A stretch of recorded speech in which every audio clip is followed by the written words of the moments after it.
professional from this point forward. Good luck. All right. Welcome to the NICA podcast. I am your main host, Shawn Moore, and with me, as always, is the other main host of the podcast, league director Brian Russell.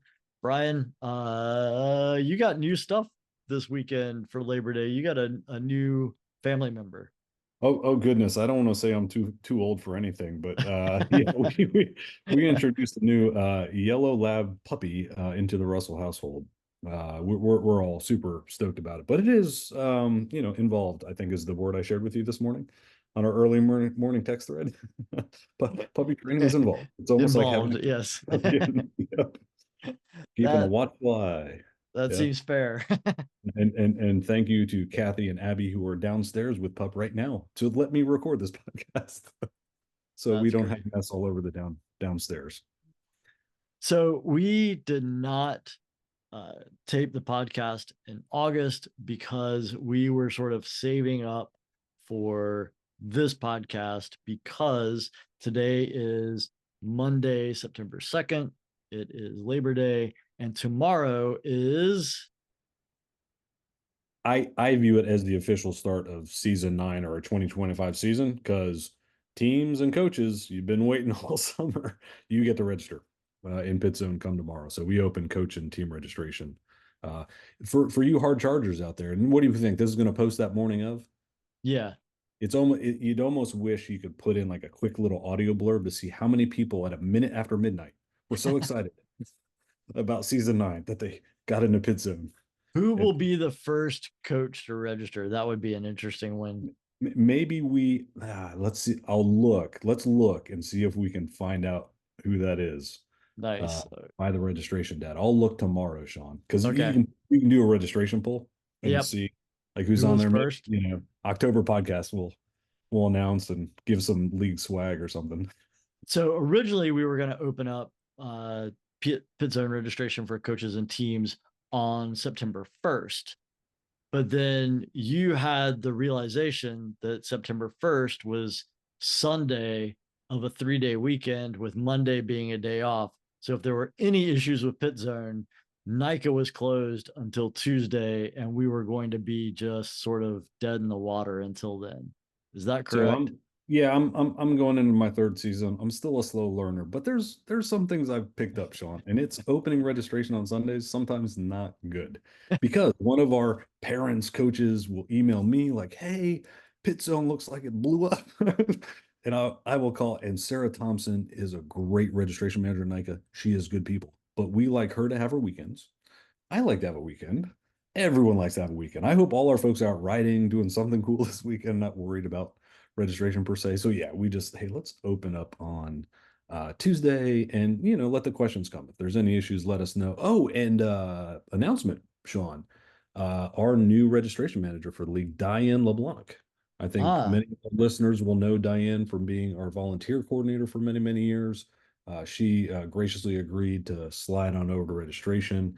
Heike Biller has been doing that for a long, long time for us, not going anywhere anytime soon. She'll be around for this season, helping train Diane. But yeah, your registration questions will go to Diane LeBlanc this coming season. Thank you, Diane, for stepping up, and thanks, Heike, for training her through the and season. And so yeah, like let's just kind of hit the nitty-gritty of it. So tomorrow, Tuesday, September 3rd, all coaches will be able to register in PitZone. The cost is $25. And for those of you that are wondering, like, when's the last time I can get a new coach in my team and get them registered, we do not cut off coach registration at any point. So you get a new coach that shows up to you like the last couple of weeks of the season, and they're like, this is awesome. I want to be a part of it. And they want to register as a coach. You can still have them registered. So it does not close until the end of the season. And if you know someone who wants to be a coach, is going to be a great coach, but there's some sort of financial difficulty, that should not stand in the way. So please, we do have a scholarship fund to help with coaches paying for their registration. You can see that on the league website. It's at the Ride Help page. And the scholarship link itself is in the resources and links section of our website. I would love to see more more broad representation from more people in coaching so that we can get a more broad representation of people as student athletes. So anyone that needs assistance, that's there for them. Do you have anything you want to add to that, Brian?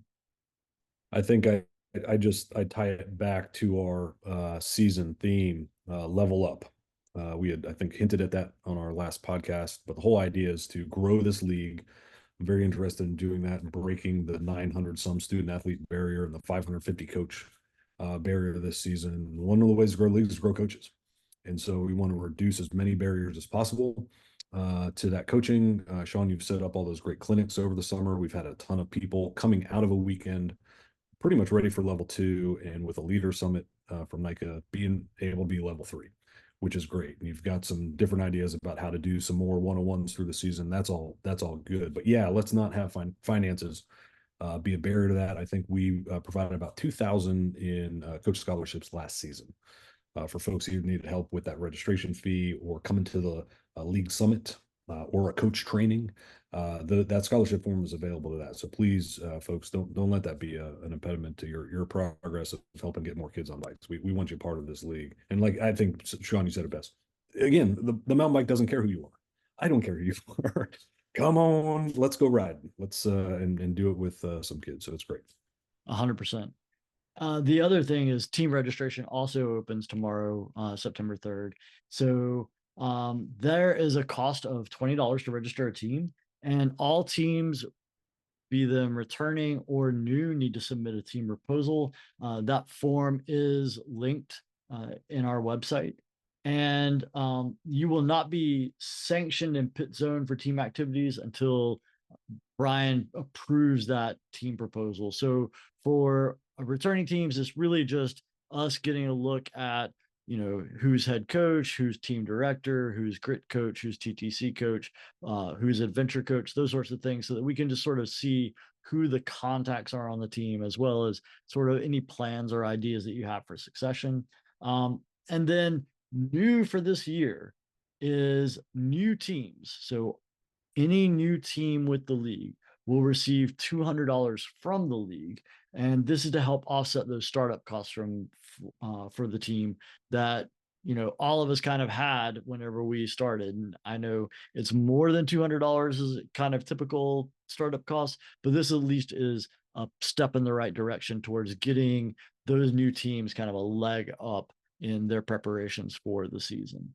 And you can contact Brian or myself if you're starting a new team this season for details, and we could kind of walk you through that process. Brian, this was sort of your brainchild, and so if you would like to speak about that, I think that would be really great. Yeah, the league's in a very healthy financial position. I've been talking with the board, and I'll get final approval on this in our September board meeting. But I got kind of special dispensation from board president to announce this as we open the season, establishing a growth fund in this league to do exactly what we've been talking about. Just like we're trying to reduce barriers to entry for our coaches, I want to reduce barriers to entry for teams. That's the other way to grow the league. Create new teams in new places to give more kids around that new place an opportunity to experience what we do here in NICA. And so, for example, Greg down in Polk County, congratulations, you're forming a new team. $200 to help you, just like you said, like some jerseys for the kids or no team fees first season. There are costs, and we recognize that. So it was a way just to try and help folks and just not have that be a consideration, perhaps. If I'm not sure, got some funds to do it. Well, we'll help you out with that. So just like you said, folks, contact Shawn, contact me, talk about that's part of the team proposal. Just like you mentioned, like, hey, who's thinking about breaking out a team maybe from a big composite, or someone in that area wants to start a school team. And that's probably the most helpful portion of this, Shawn, for us is, last season, and a lot of folks listening remember the scoring splits. But pretty much, the inquiries I get from a parent or a kid, like, hey, is there a team in my area? I go to, find a team map, but all based on team proposals, go, here's the team you need to talk to. Or, man, there's no team in your area. Do you want to start, or can we sponsor you in the area closest? Those team kind of geography things are very, very important in the team proposals. Super helpful.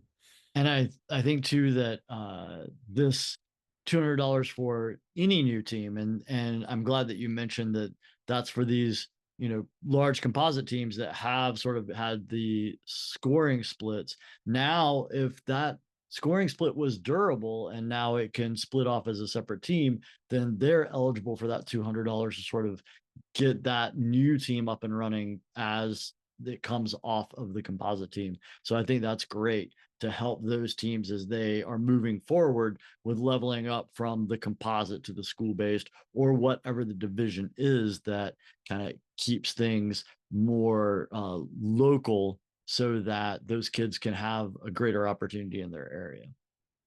One thing that we do need to mention, though, is that the team registration does have a closing date of the November 30th. And after that is late registration. And late registration is where it shifts from $20 to $120. And then that runs until December 31st. And then at the end of December 31st, there are no new teams registering. And then to go along with this theme of kind of coaches and starting up the season, our first coach call of the season is going to be on Tuesday, September 17th, and that'll be at 8 p.m. And we will be sending out a reminder for that call well before it happens. All right. Let's talk about littles. So it's funny that you have a puppy. Because I think that fits with this idea of the fifth grade pilot program. So I know you're with the Onslow County Dirt Dogs, and they've had this Dirt Pups program that they've been running, and that's sort of kind of going to mold into this fifth grade inclusion pilot program that NICA is doing. And a little bit to talk about that. So NICA is piloting this program for fifth graders this season. There is an inclusion manual. It is a new sort of experiment. This is not a set in stone, like we're definitely at in fifth grade. Really, NICA is trying to see, does this work? And if it does, what needs to be tweaked or things like that. But the big thing is that teams have to opt in if they want to participate. So for instance, my team, I am still working on a succession plan to move my team into a new head coach. And so I don't feel that it's appropriate this year for us to try and do fifth grade and then try and have a new head coach and all that kind of stuff. I feel like that's too much. So my team will not be opting into fifth grade, and there is no pressure to opt into fifth grade, I think is the big thing that we want to stress. Do you agree on that, Brian? I do. As with anything, NICA is a fairly conservative organization because, as we say time and time again, Shawn, no one's having fun if they're getting hurt. No one comes back if they don't have a good time when they show up to your first practice event or whatever. So NICA is very seriously considering expanding what they call programming to the elementary age kids, and they're doing that by testing with fifth grade. And let me just give a shout out to everyone in this league. Part of the reason we were invited into this pilot program is because of a stellar reputation of us doing things well. And what do I mean by that, Shawn? I mean, it's a lot. I know designated reporters, you got to submit the participation reports, you got to submit the incident reports. Well, guess what? We do pretty well at that, and all indications are we don't have a lot of issues from a safety risk perspective in this league. Our events, our race incident data, 2% or less across the entire season, running really good and safe events. And so it's built on the reputation of coaches, all the league staff, really doing things well in this league. And so we get to participate in this pilot program, just like you said.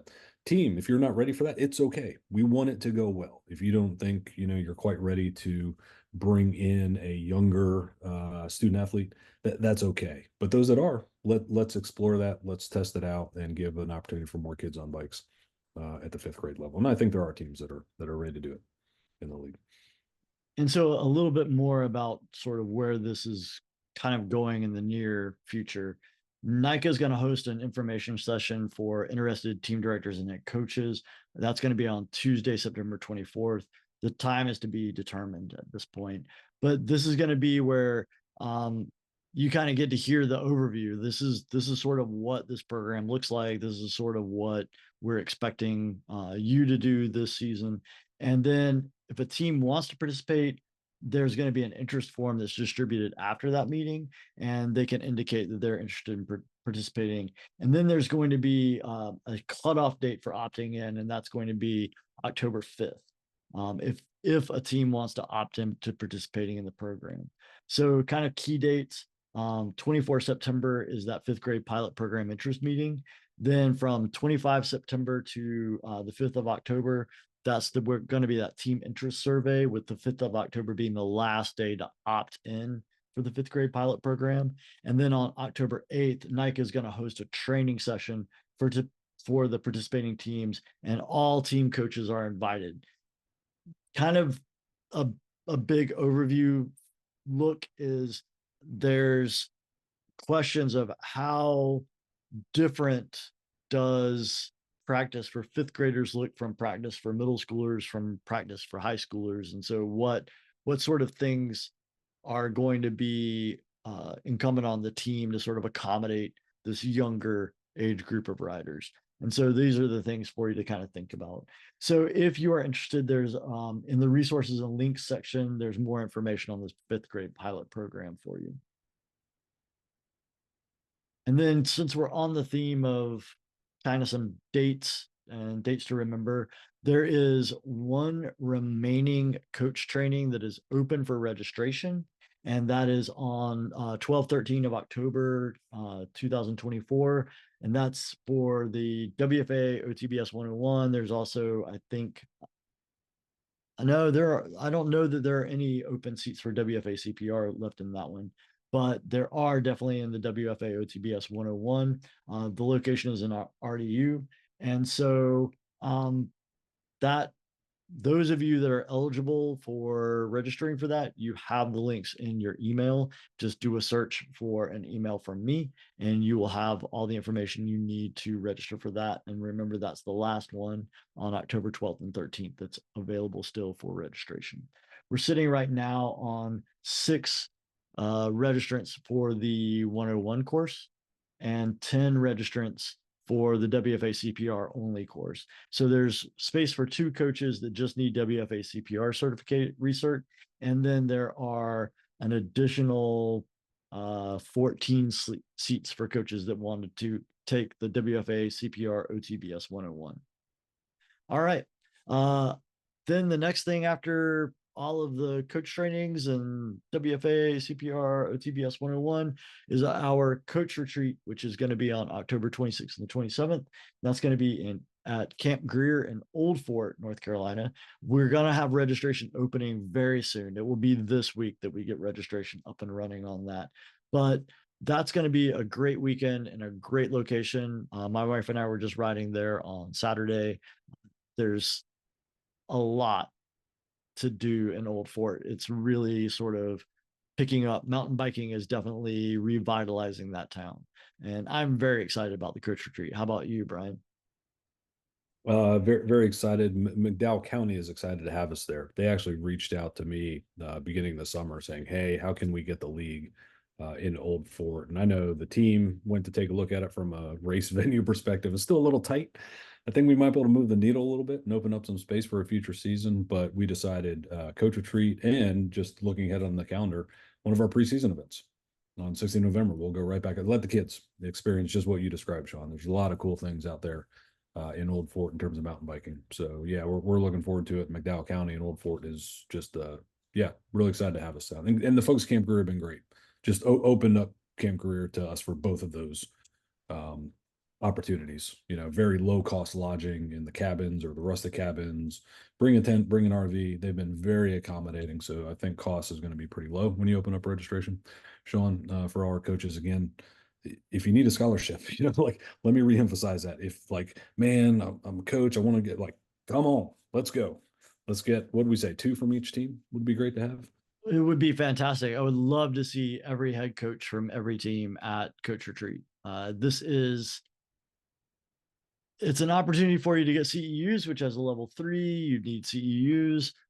But as a just coming together, getting great ideas from other coaches in the league, getting a big like revitalization of what it is that we do and why we do it, and really an understanding for those of you that have never really been to a coach retreat, sort of understanding what league culture is like. What are the expectations for having a team? What are the expectations of the experiences that we want our student athletes to have?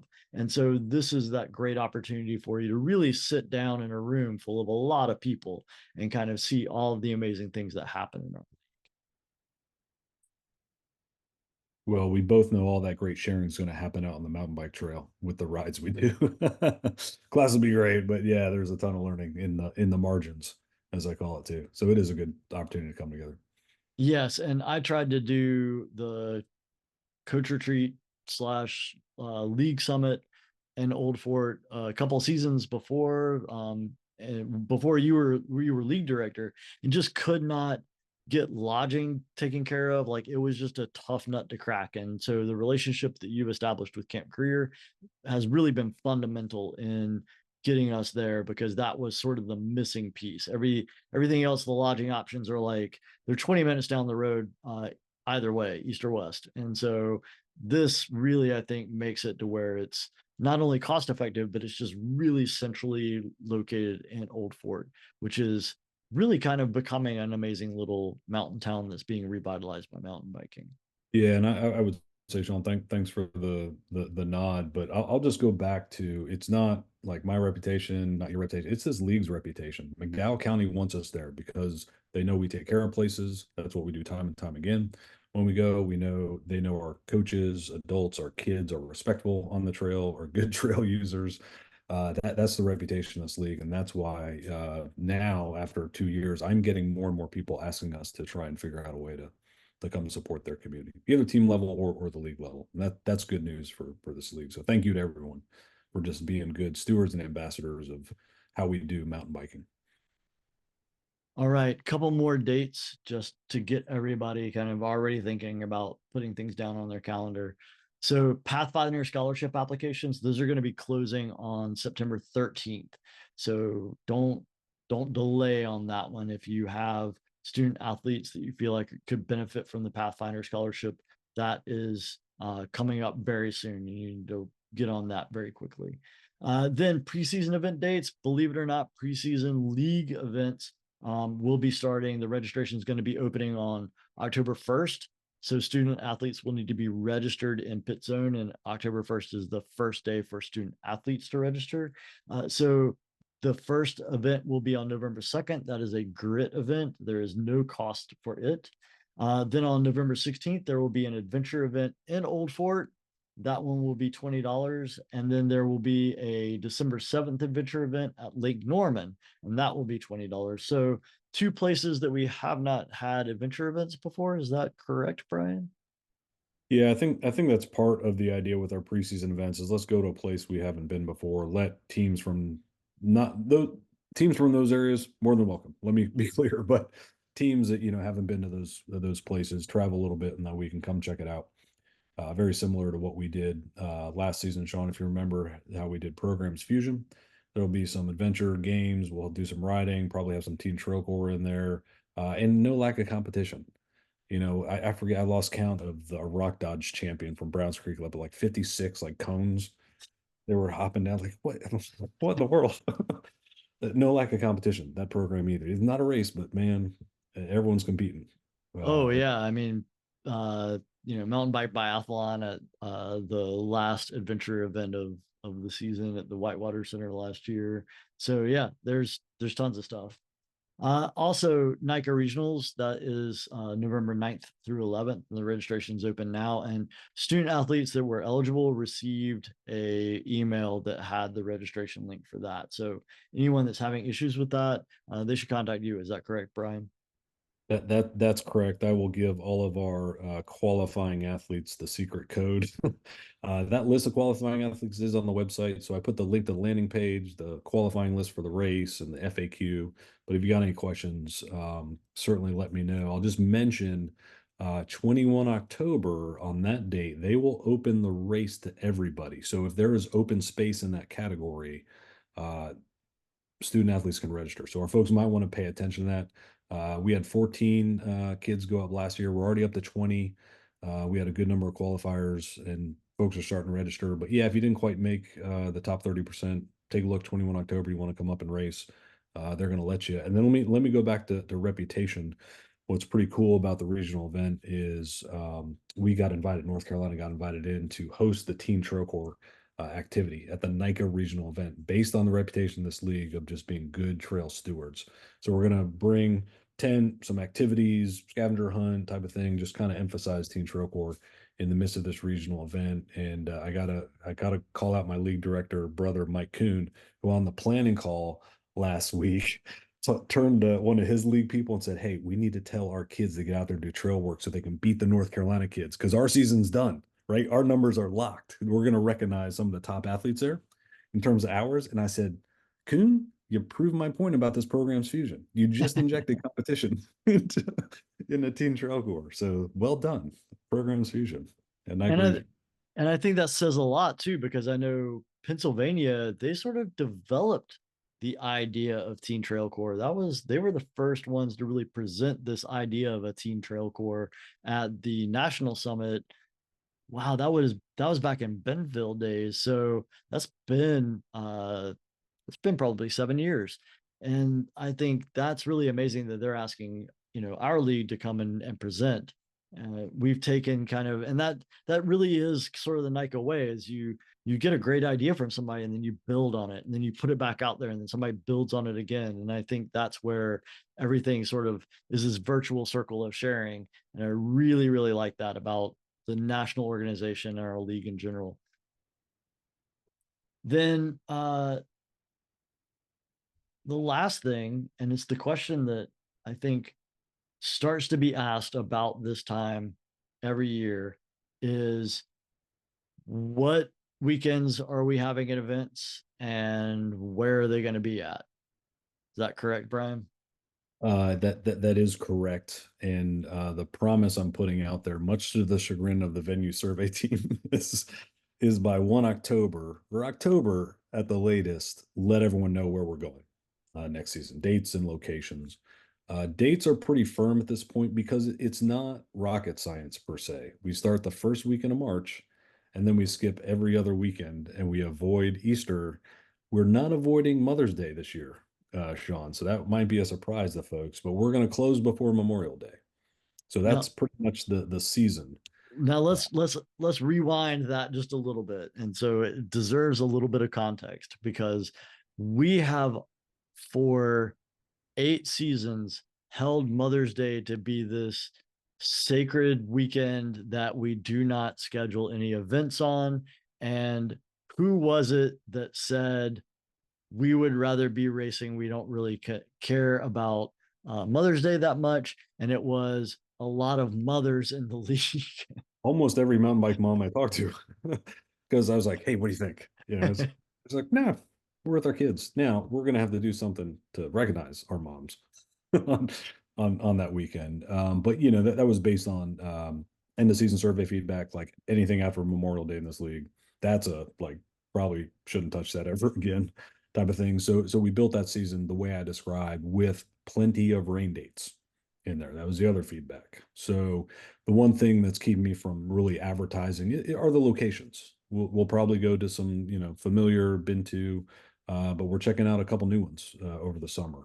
Got another one out east, and we're looking out in Morganton for another one. The trail's literally being built right now, due to be done 27 September. So when I say like 1 October, we're gonna have the dates, I'm like, ooh, that's threading the needle on that. That is threading the needle. That's a But late call.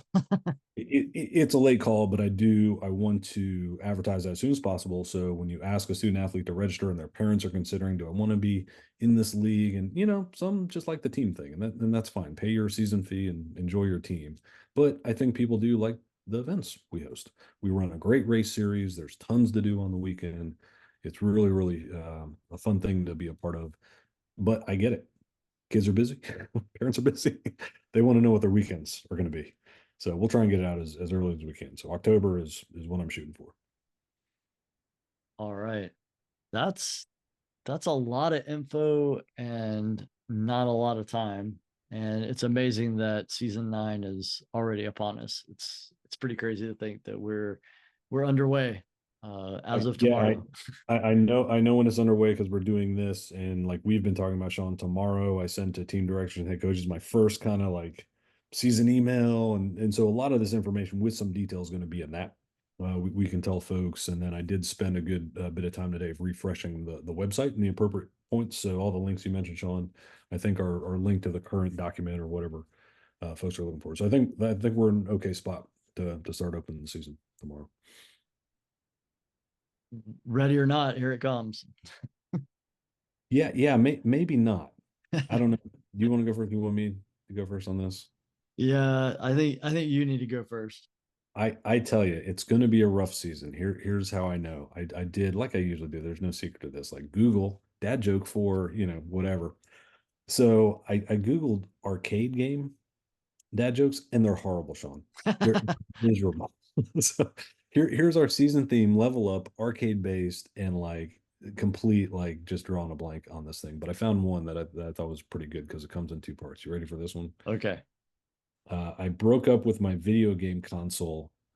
Now it's my Xbox, and that's part one. But the follow-on is nothing personal. It was just time for a switch. It's like brilliant. But that's the best one. I've taken it. Don't look for other arcade dad jokes. They don't exist. Oh my gosh. Okay. So this one a student told me yesterday. We're not yesterday, last week. Um, how many tickles does it take to make an octopus laugh? Uh, I'm sorry. I'm stuck in arcades. This has nothing to do with arcades, I'm sure. 10 tickles. Sure.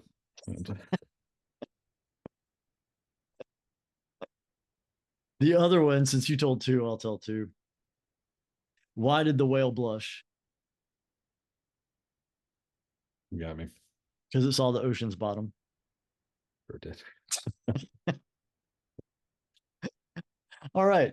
Well, I think That's we like four. Like that's yeah, we're, we're starting off the season on we're a strong starting with a note. blast here on the podcast with four dad jokes. Yep. So I say every podcast we double the number of dad jokes that we tell until the last one is just nothing but dad jokes for 45 minutes. Send your suggestions to info at northcarolinamtp.com. Please stop. Yeah. All right. Well, thank you very much, Brian. Good luck with the puppy. I know that that is definitely Oh, puppy dad jokes. That'll be the next month. yeah, Okay. that'll be the Thanks for the next. reminder. There we go. Yeah. And to the two of you that have made it this far, we appreciate you as always. Level up, Sean, is the season thing. I'm saying three. Three listeners. Three, three. So three. One of them is definitely Bill. So hey, Bill. All right. See you next time. All right. See you, Sean.